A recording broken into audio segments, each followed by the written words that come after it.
मेरे साथ अन्याय हुआ है। मूर्ति में लगे हीरे की कीमत 72 करोड़ है। रुक तेरे को बताते तेरी माँ की। जिसकी रखवाली इंस्पेक्टर बाबूराव कर रहा है। ये देख असली असली। यह चोर शेख बनकर आया बीवी जी नमस्ते। और बाबूराव को बम गिफ्ट किया। बाबूराव बम को एप्पल की तरह खाया इतने तेजस्वी लोग हैं हमारे पास। तो नमूने ने भी ट्राई किया। भारी मिस्टेक हो गया। इस बार छमिया बनकर आया और अपनी कमरिया मटकाने लगा। हाय हाय होए होए, हाय हाय होए होए। क्या माल है यार। नमूने ने बाबूराव को एक धरा और हीरा चुराने गया तो मूर्ति ने इसके सर पर टपली मारी। मूर्ति ने नमूने को शक्तिमान बना दिया। भाई कौन हमको खेलेगा? नमूने को गुस्सा आया तो इसने बम निकाल लिया। मूर्ति के अंदर बाबूराव बैठा था। जय हिंद दोस्तों। बाबूराव ने बम को लिया और कलर करके हीरा बना दिया।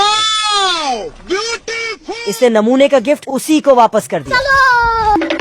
नमूना भाग कर गया और दूर जाकर फट गया। ये बाबूराव का स्टाइल है। घर पे चलो। बतख मुर्गियों को दाना चुगवाकर घर वापस लाता है तो सभी मुर्गियां अपनी चोली उतारकर नहाने चल देती हैं। फिर निरमा साबुन से रगड़ रगड़ कर खूब नहाती है।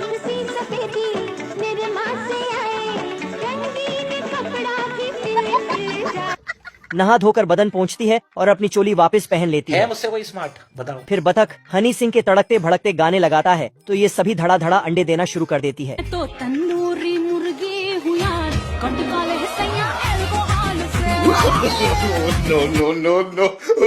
एक दिन में 1200 अंडे देखकर बतख का दिल गार्डन गार्डन हो जाता है। पैसा ही पैसा होगा। फिर वह अगले दिन सुबह ही सभी अंडों को मार्केट बेचने ले जाने लगता है। बतख को घर पर न देखकर भेड़िया मौके का फायदा उठाता है और मुर्गी चुराने पहुंच जाता है। जैसे ही ये दरवाजे में छेद करना शुरू करता है मुर्गियां शोर मचा देती हैं।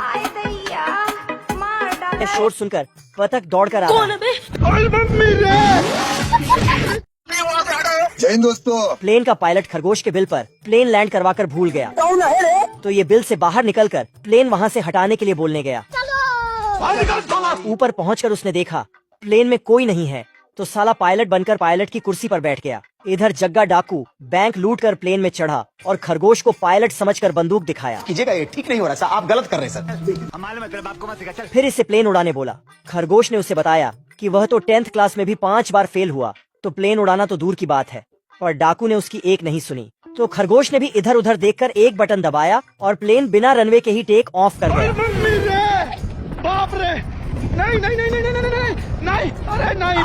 और पृथ्वी छोड़कर साला सीधा मार्क्स की ओर चल दिया। आज मैं मर गया भैया। मेरी बहन को। डाकू गुस्सा कर खरगोश के पास आया तो देखा साला ये तो किताब देखकर प्लेन उड़ाना सीख रहा है। ये बाबूराव का स्टाइल है। ये पापा की परी पैजामे में फूंक मारकर किश्ती चलाती है। उसे देखकर पापा के मगरमच्छों का मुंह पानी से भर गया। क्या माल है यार। फटाक से फूल लेकर ऐसी शर्त पर पतलू उसके लिए फल लाया। साली भूखड़ की औलाद बिना डकार लिए सब गटक गई लेकिन ये बहुत प्यारी है उसे खाली हाथ नहीं जाने दी। फिर मोटू अपनी किस्मत आजमाने आया। जंगल के सारे नारियल उसे पिला दिया। इसे भी एक प्यार भरा चुम्मा मिल गया। बाबू चिमकांडी खा पीकर पानी में गर्मियों के मजे लेने लगी। मोटू मौके पर चौका लगाने छलांग लगाता है। पानी के नीचे रॉन्ग नंबर लग गया। सॉरी। दोनों सर फिरे आशिक की तरह उसके लिए मार पिटाया करने लगे लेकिन साला पापा की परी तो पापा के परे से पट गई। एक बार इस बत्तख और मक्खी के बीच में बहुत गहरी दोस्ती हो जाती है जिससे वह एक साथ खाते और सोते भी हैं। पर बत्तख बहुत चालू था। वह बाजार में फुगे बेचता है और जिनके पास भी फुगे होते हैं तो वह अपने मक्खी को भेजकर उसे फोड़वा देता है जिससे उसकी कमाई डबल हो जाती है। लेकिन बत्तख इतने में नहीं मानता है। वह इस मक्खी से सभी का टैटू भी बनवाता है और थोड़ा वक्त बच जाता है तो वह उसे सिलाई का काम भी करवाता है जिसे देखते ही देखते बत्तख बड़ा आदमी बन जाता है और उसे ढेरों फोन आते हैं उसके यूनिक डिजाइन की वजह से। लेकिन इतना सब कुछ करने के बाद इस मक्खी की हालत पूरी तरह से खराब हो जाती थी तो बत्तख उसका ध्यान रखने के लिए एक बहुत बड़ा फूलों का बगीचा बनवाता है। लेकिन उसमें जाते ही इसकी मुलाकात एक महिला मक्खी से होती है जिसे देखकर ही यह बावला हो जाता है। मगर वह आशिकी में इतना पागल हो जाता है कि वह हर जगह डिजाइन को खराब करके वहाँ दिल बनाने लगता है जिससे उसने वहाँ के सारे कपड़ों को खराब कर दिया था। तो बत्तख उसके पास जाकर देखता है कि उसकी सारी जड़ यह महिला मक्खी है। तो बत्तख इस मक्खी को मारने के लिए दौड़ाता है पर तभी यह मक्खी भी अपनी दोस्ती को भूलकर बत्तख को अपना ढंग चुभा देता है जिससे वही उसकी दोस्ती खत्म हो जाती है।